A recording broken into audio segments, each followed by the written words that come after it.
Over 800 undocumented migrants were detained in a surprise ICE operation that critics are calling excessive, but others see as long overdue.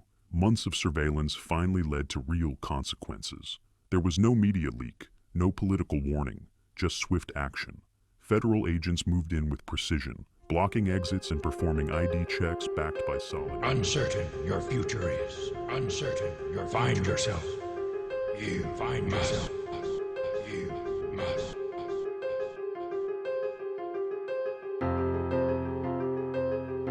Some call it secretive, but in reality, that silence is the only reason this raid actually worked. For too long, cities like Nashville have allowed illegal labor to flourish unchecked. But this sent a new message: sanctuary isn't immunity. Comment ICE if you support President Trump's crackdown and agree that every illegal immigrant should be deported, no matter how long they've been here. ICE wasn't just rounding up names off a list. This was a message. When agents moved in, they weren't just targeting criminals.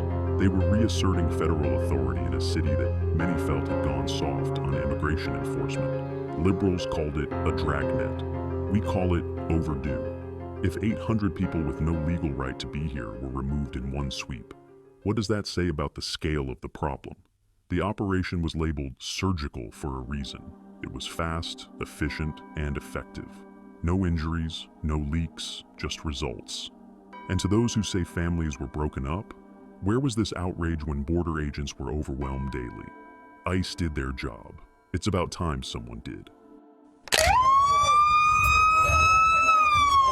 Sirens blare as ICE agents and Tennessee Highway Patrol officers guide a bus believed to be filled with detainees taken into custody in Nashville's Antioch area overnight, some knocking on the windows from inside the bus. Let's be honest, Nashville didn't just wake up one day and get picked. It was chosen for a reason.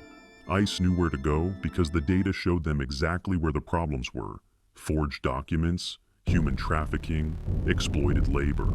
This wasn't just a rumor, it was a pattern. And if advocacy groups want to pretend none of that matters, they're ignoring the communities crying for help. You can't scream about injustice while ignoring the damage being done by unchecked illegal labor markets. The Cotsco raid wasn't random, it was tactical and effective. If IC is criticized for acting on data and facts, then we've got a bigger problem than just immigration. It's denial. This wasn't about optics, it was about deterrence. ICE made it crystal clear. If you break the law and think blending in will protect you, think again. A raid at a major retailer was always going to rattle nerves. That's the point.